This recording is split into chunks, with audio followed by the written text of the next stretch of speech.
প্রতিফল দিয়ে দিত, আজকে আমরা এই দিনে আসতাম না। আজকে আমাদের এত রাতে রাজপথে নামতে হতো না। দেশ স্বাধীন হয়েও আমরা স্বাধীন হই নাই। আমাদের দাবি অধিকার এখন আমরা একটাও পাই।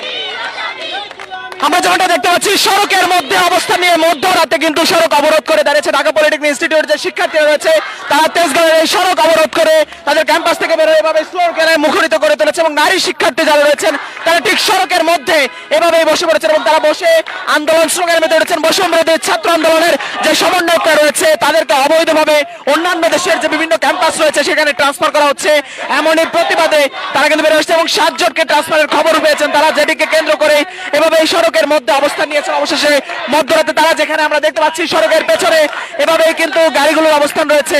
আমরা একটু তাদের দাবিগুলো একটু জানতে চাই। আপনাদের সাথে সন্ধ্যা থেকে কি আপনাদেরকে বের হতে দেওয়া হয়নি নাকি আপনারা জোর করে বের হয়েছেন? আমরা জোরপূর্বক বের হয়েছি, আমাদেরকে বের হতে দেওয়া হয়নি। আমাদেরকে বের হতে দেওয়া হয়নি, আমরা জোরপূর্বক বের হয়েছি।